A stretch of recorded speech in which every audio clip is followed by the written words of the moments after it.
E aí pessoal, tudo bem com vocês? Aqui é o professor Volney, sou professor de Ciências do 9º ano. Estou aqui para mais uma aula, onde hoje eu contarei com a presença do Ronaldo. Daí Ronaldo, tudo bem? O Ronaldo conhece o meu símbolo e vai me auxiliar nessa aula fazendo a interpretação. Nesta aula, a qual nós pretendemos falar com vocês sobre ligações metálicas. Antes disso, você consegue identificar o que é um metal? Quais são as propriedades dos metais? Quais são os metais que você conhece?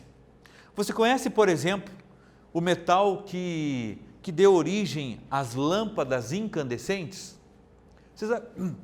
Vocês sabem me responder por que foi escolhido esse metal? Então eu vou dizer para vocês. Esse metal, se você estiver com a tabela periódica aí, ele encontra-se lá no 6º período, na 6ª linha. Ele tem número atômico igual a 74, ou seja, o átomo representado lá, ele tem 74 prótons, 74 elétrons, porque ele ali está representando um átomo neutro. Esse elemento, ele tem um símbolo que é um W, inicial da letra do meu nome, a letra inicial do meu nome, W. O W é o símbolo do tungstênio, gente. Olha que interessante, o tungstênio. Mas nem toda lâmpada é formada por tungstênio. Apenas aquele filamentozinho que parece uma molinha que está ali naquela parte final da lâmpada. Para que você possa entender qual é a finalidade do tungstênio e por que o tungstênio foi escolhido entre mais de 80 tipos de metais para compor a lâmpada, vocês vão compreender melhor. Então vamos lá. Vocês sabem me informar o que é a fusão? Você olha para uma matéria e diz assim, nossa, ela está sofrendo a fusão. Gente, a fusão é a passagem da matéria do estado sólido para o estado líquido. Isso acontece quando as moléculas acabam vencendo aquela pressão que existe entre elas e elas acabam se afastando. Moléculas do estado sólido muito próximas, as moléculas no estado líquido mais agitadas e mais afastadas. Para que um metal passe do estado sólido para o estado líquido, ou seja, para que ocorra a fusão, há necessidade do desprendimento de grande quantidade de energia, de muito calor. O ferro, por exemplo, ele passa, o ponto de fusão dele, ele passa do estado sólido para o estado líquido acima de 1500 graus Celsius. É bastante? É. Imagine chegar a 1500 graus Celsius. Mas nós temos outros metais que têm particularidades mais impressionantes ainda. Um deles é o tungstênio. O tungstênio, gente, ele entra em ponto de fusão, começa a passar do estado sólido para o estado líquido a partir de 3400 graus Celsius. Olha, inacreditável. É o campeão na fusão, ou seja, é o metal que maior tem resistência à temperatura, tem o ponto de fusão maior entre eles. E é por esse motivo que ele foi escolhido para dar origem a esse tipo de lâmpada. Olha como que acontece o processo. Vocês sabem que aqui pelas correntes, nesses fios elétricos, vai passar o fluxo de elétrons aqui, pelo cobre. O cobre chega até a lâmpada, ele é um filamento mais grosso do que é o filamento de tungstênio, e essa energia toda vai lá para dentro da lâmpada, né? Vai passando aqui por aqueles filamentozinhos, aqueles 2 filamentozinhos ali antes do tungstênio, é de molibdênio. Essa energia vai passando por um canal mais curto, mais estreito, até o momento que a energia chega até o filamento de tungstênio. Como não tem espaço para a energia se propagar, essa energia vai ficar presa ali nesse filamento. E a hora que essa energia se prender ali, toda essa energia se prender ali, isso aqui vai encandecer. O que é encandecer? Vai gerar uma luz. E é por isso que essa lâmpada aqui é denominada lâmpada incandescente. Olha lá o que está acontecendo, ó. Então quando eu vejo essa lâmpada, a lâmpada antiga, a lâmpada incandescente, a lâmpada de tungstênio funcionando, é esse o processo. E só ocorre porque eu tenho um metal ali dentro, um filamento de um metal ali dentro, o tungstênio, que ele suporta grandes temperaturas antes de se transformar num líquido. ele tem alto ponto de fusão, acima de 3.400 graus Celsius. Aí vocês devem me perguntar, mas professor, por que essa lâmpada em determinado momento ela queima, já que o tungstênio é tão poderoso? Já que ele aguenta tanta temperatura, pode ver, fica super quente aqui, mas o tungstênio não rompe. Gente, ele só vai se romper da seguinte forma: toda vez que você aquece um metal, ele dilata. Toda vez que você desaquece, ele resfria, constringe, ele dilata e constringe. Isso que acontece nesse filamento de tungstênio, toda hora você apaga e desliga aquela lâmpada, vai chegar uma hora que ele vai enfraquecendo, e aí ele acaba, quebrando. Não que ele vai virar líquido, ele quebra. E a partir do momento que ele quebra, as correntes não vão se encontrar para que a energia se acumule ali. É o momento que a lâmpada estará, aquilo que nós chamamos de queimada. A gente chama de lâmpada queimada, mas eu poderia chamar de lâmpada cujo filamento de tungstênio foi rompido. Tranquilo? Bom, vocês viram que eu falei de alguns metais aqui? Eu falei sobre o cobre, eu falei sobre mobilidênio, eu falei sobre tungstênio. E nós temos muito mais. Você sabe me dizer todos os tipos de metais que você conhece aí? Pelo que eles são formados? Como é que eles se formam? Como é que os átomos se organizam, se ligam para dar origem aos metais? Bom, gente, é interessante. Diferente das ligações que formam outros compostos, como por exemplo ligação iônica, que vai formar compostos iônicos e que tem como característica a doação e o recebimento de elétrons. E também diferente das ligações covalentes, que ocorrem entre ametais e que ocorre como característica a partilha dos elétrons. Aqui, pessoal, eu tenho uma ligação com uma particularidade bem específica. As ligações metálicas. Para vocês entenderem como que é. Imagine uma barra de ferro é formada por átomos de ferro. Como que esses átomos se ligam para formar a barra? Eles fazem assim, ó. A maioria dos metais tem entre 1, 2 ou 3 elétrons na última camada, na camada de valência. Então eles acabam tendo que doar, eliminar, disponibilizar esses 3 elétrons, eles não estão estáveis.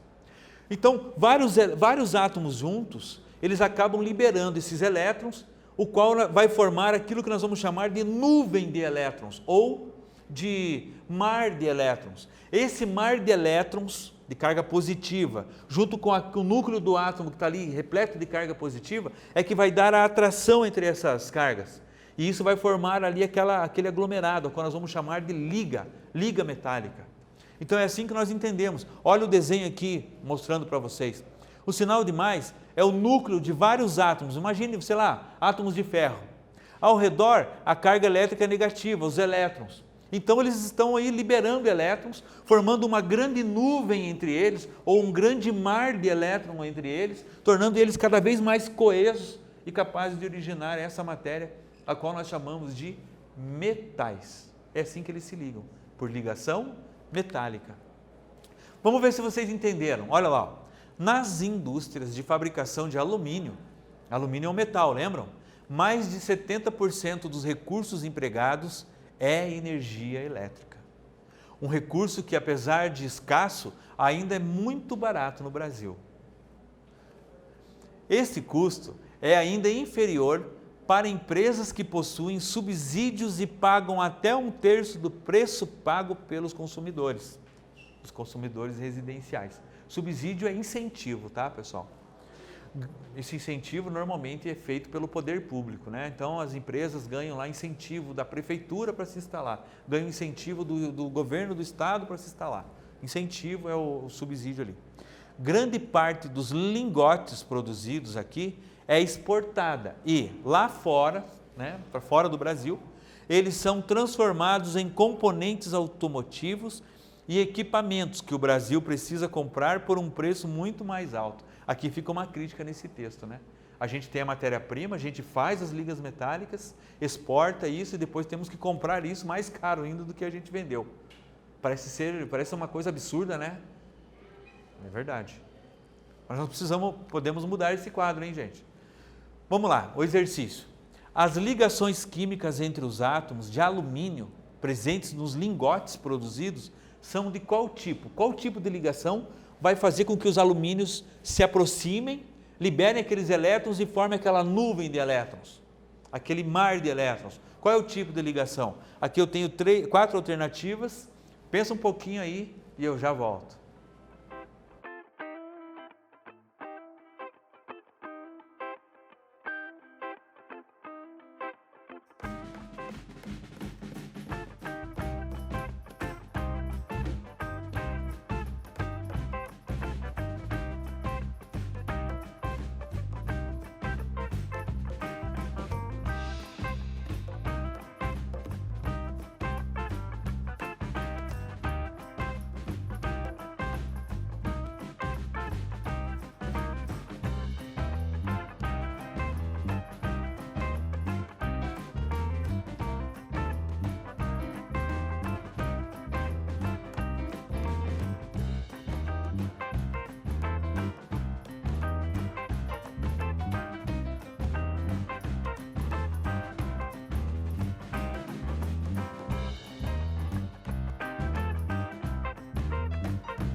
E aí, pessoal, responderam? Olha lá, ó, a ligação metálica, lembram? A ligação metálica vai dar origem aos metais. No caso ali, os lingotes produzidos a partir de alumínio, lógico, alumínio é um metal, serão produzidos a partir de ligações metálicas, tá bom? Vamos lá. Outras características dos metais, nós já vimos ali que ele tem alto ponto de fusão. Ele passa do estado sólido para o estado líquido com temperaturas extremamente altas, né? Mas existem outras características lá. Brilhantes, você pega a superfície de um metal e limpa um pouquinho, esfrega, você já vê que ele brilha. Todos os metais têm essa característica, eles são brilhantes. Eles podem ser maleáveis ou dúcteis. Quem já viu, tem fios de cobre mesmo, é bem específico disso. Existem fios mais finos, os quais a gente usa aí na tomada, na fiação de dentro de casa, mas em determinados momentos, né, por exemplo, a fiação do chuveiro lá já é uma fiação mais grossa. Você vai ver que dificilmente você consegue dobrar aquele fio lá, é mais dúctil. Ou seja, os metais eles podem ser maleáveis, podem ser mais duros, mais dúcteis. Os maleáveis a gente consegue manipulá-los, né? Torná-los da forma como a gente gostaria. Os dúcteis eles servem muitas vezes para essa questão que eu vou mostrar aqui agora, né? Porque os metais são excelentes condutores térmicos. Quando eu falo em metais, eu não posso ficar especificando para vocês só o tungstênio, só metais que conduzem energia. Nós temos metais aí de diversos tipos. Olha as panelas que nós temos aí na nossa casa, são feitas de metais, a grande parte delas, né? Utensílios domésticos, nós temos metais em diversos componentes, aí no teu celular, no computador, na televisão, nós temos uma enorme variedade de metais. Como foi falado, só na tabela periódica nós temos mais de 80 metais, tipos de metais, né? Então geralmente tem ponto de fusão e ebulição elevados, como eu acabei de falar. Tem uma particularidade, né? Eu falei para vocês que nós temos o elemento mercúrio na tabela periódica. Ele representa um metal que a temperatura ambiente, né? Então vamos ver qual que é a temperatura ambiente, 20 graus, 25, 30? A temperatura ambiente ele está no estado líquido. Então é lógico que aquela questão do ponto de fusão elevado não é para todos os metais, a gente também precisa separar.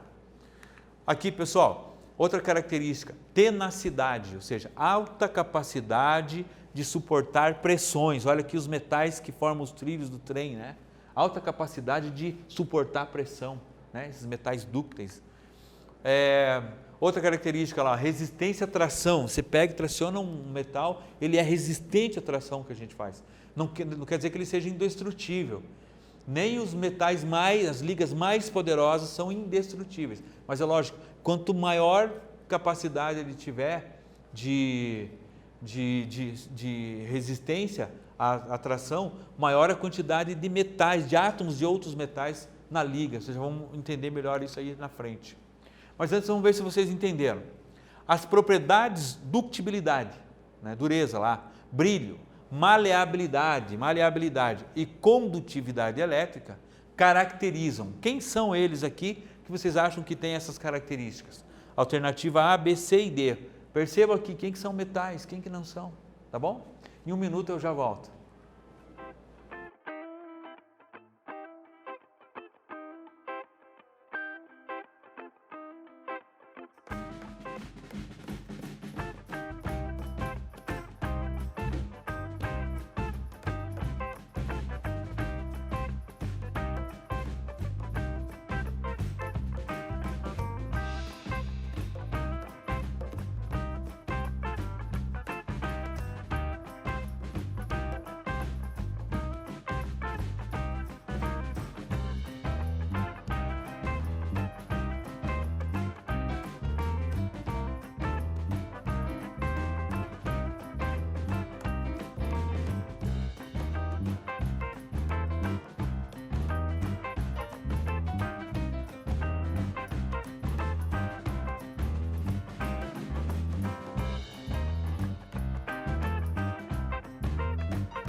E aí, pessoal, responderam? Olha lá, alternativa B, cobre, prata, os dois metais aqui, ó, cobre e a prata, ductibilidade, a maleabilidade, brilho, né?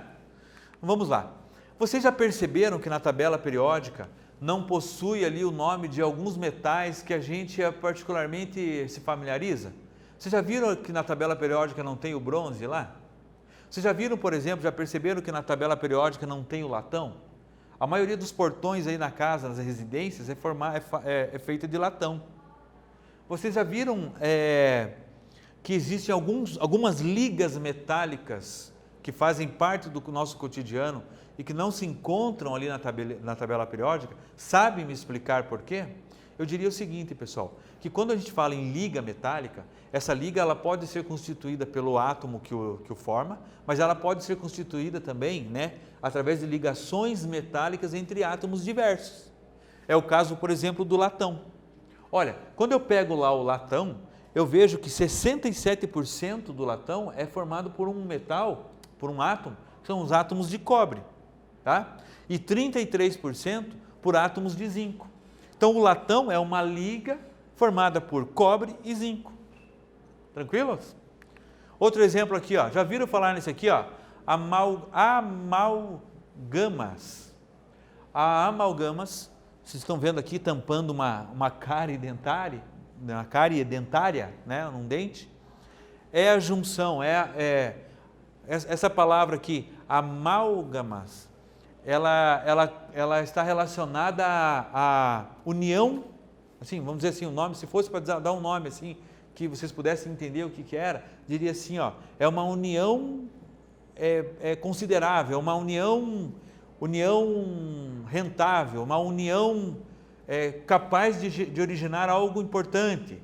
É o que acontece, é a união entre o ouro, átomos de ouro e átomos além de átomos de mercúrio e de estanho, ou de prata, mercúrio e estanho, né? Serve para diversas coisas. Aqui a gente está vendo ela formando aquela base que vai fechar os dentes quando existe lá uma cárie, né? Um processo de destruição lá óssea, né? Porque não podemos esquecer que o dente é nada mais do que um osso também. Vamos ver se vocês entenderam. O cobre metálico é bastante utilizado na confecção de fios condutores de eletricidade, os cobres. Baseado na propriedade de condutividade elétrica, ele conduz a eletricidade dos metais, pode-se afirmar a respeito do fio de cobre que, alternativa A, é constituído de íons metálicos positivos em posições ordenadas, com os elétrons de valência movimentando-se. Íons? Bom, pode ser. B, seus átomos estão unidos por ligações iônicas. C, é constituído de moléculas. D, as ligações neles existentes são covalentes. Pessoal, agora é com vocês, um minutinho e eu já volto.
Daí, amigos, tudo bem? Ó, quem respondeu a alternativa A, respondeu certo. Que ligação iônica, o quê? Que covalente? Eu fui bem claro lá no início da aula. As ligações metálicas é que vão originar os metais. Tranquilo? Passando mais um pouquinho sobre ligas metálicas, vocês provavelmente já ouviram falar no ouro 18 quilates. Já ouviu falar? Por que nós ouvimos falar nisso? Porque tudo que é constituído de ouro, uma aliança de ouro, um relógio de ouro, um cordão de ouro, nem sempre é ouro maciço. Por quê? Porque o ouro é um metal muito maleável. Se nós tivéssemos, por exemplo, uma corrente de ouro, talvez ela não tivesse resistência e nós perderíamos com facilidade. Uma aliança, uma pessoa que é casada de ouro, teria muita dificuldade, porque ela é muito fino, metal muito maleável. É por esse motivo que o ouro é chamado de 18 quilates, o ouro mais puro, que confecciona os utensílios que nós utilizamos. 75% é de ouro, tá? 13% daquilo lá é prata e os outros 12% é cobre. A prata e o cobre estão lá naquele pingente de ouro para dar a ductibilidade que o metal precisa.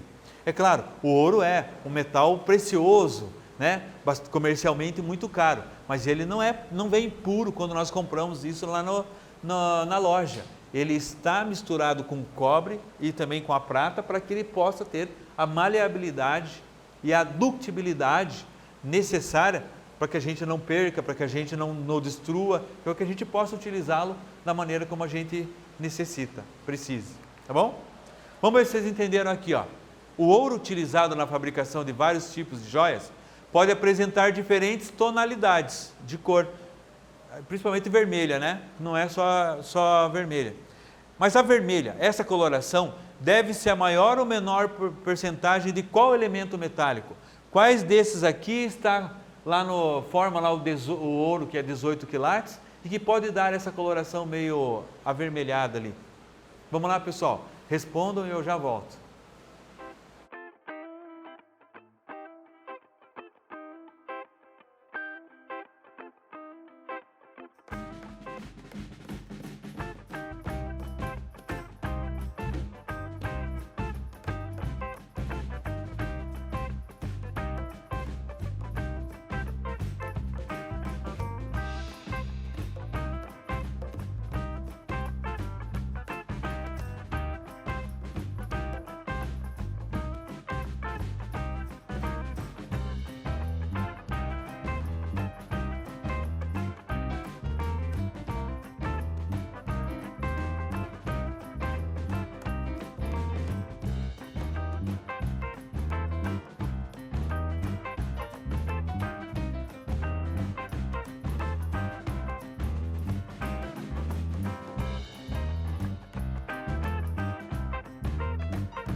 Daí, gente, responderam?